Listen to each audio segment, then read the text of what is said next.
जय माता दी everyone. Hello friends, कैसे हो आप सभी लोग? आई होप एकदम मस्त और स्वस्थ होंगे। तो ये है मेरी माता रानी की चौकी।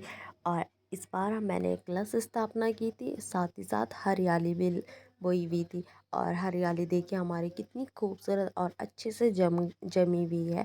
और आज इसको हम कटिंग करेंगे। और थोड़ी देर बाद कन्या पूजन था और मम्मी देखो सारी कन्याओं को लेकर के आ गए। इस बार ना कन्या मिलने में ना बड़ी मुश्किल हो रही थी, क्योंकि सारे बच्चे घर गए हुए, दशहरे की छुट्टियां पड़ी हुई है और कई जगह शादी वगैरह हो रहे हैं। तो इस वजह से कन्या मिलना बड़ा मुश्किल हो गया था। तो जो भी मिले मम्मी उन्हें लेकर के आ गए थे। और फिर मैंने पहले इन सब के पैर धोए और फिर इन सब पे टीका लगाया।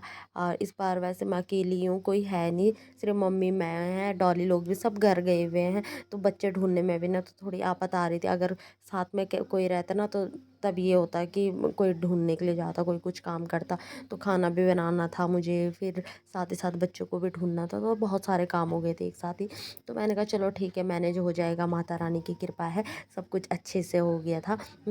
और फिर मैंने इन सब पे टीका वीका लगाने के बाद मैं अब इन्हें महाप्रसाद दे रही हूँ। और बार मैं हर बार नवरात्र के हर दिन रात को बनाती थी नवरात्र, ये मतलब प्रसाद जो ये रहता है। पर इस बार मैंने सिर्फ आज ही 9वें दिन ही बनाया। और फिर मैं सबको मैंने खाना पीना दे दिया है। और मैंने कहा ठीक है तुम लोग खाओ। बच्चे छोटे मतलब बहुत छोटे छोटे थे, तो इस वजह से ज़्यादा खा भी नहीं पा रहे थे। थोड़े बड़े रहते ना तो खा लेते थे। और अभी ने कहीं और घर भी जाना है, तो इसलिए थोड़ा थोड़ा ही खा रहे थे।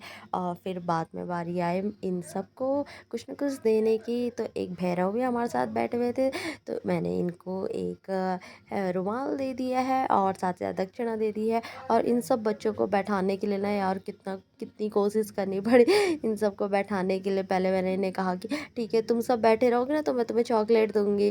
तो चॉकलेट दे करके इन सबको मनाना पड़ा। तो इसलिए ये देख रहे मेरे हाथ में कि कब कब इन्हें चॉकलेट मिलेगी। और इनकी एक्साइटमेंट ना इतनी ज़्यादा रहती है ना, मतलब होता ही है यार, क्योंकि जब हम भी छोटे थे तो हमें भी ऐसे ही होता था। एक्साइटमेंट ना बहुत ज़्यादा रहती है। और फिर मैंने सारे बच्चों को बारी बारी से हैंकी वगैरह और दक्षिणा दी और साथ ही साथ चॉकलेट भी दी। और मिष्टी तो वेट कर रही है कि कब मैं उसे चॉकलेट दूँ। तो मैंने कहा रुक जा, तेरा भी नंबर आएगा और तुझे मैं बिल्कुल भूलूंगी नहीं यार, तुझे तो पक्का दूंगी। क्योंकि वो उससे पहले स्टार्टिंग ही से लगी हुई थी कि मुझे चॉकलेट चाहिए, मुझे चॉकलेट चाहिए। तो मैंने कहा ठीक है तुझे चॉकलेट पक्का मिलेगी। और इस बार हमारी सानू की भी सेकंड नवरात्रे है। और वो तो है नहीं यहाँ पर, बहुत मिस कर रही थी मैं उन सबको। तो मैंने दीदी को बोला कि उसकी एक क्लिप मेरे को भी भेजना, मैं आप सभी लोगों को दिखाऊंगी।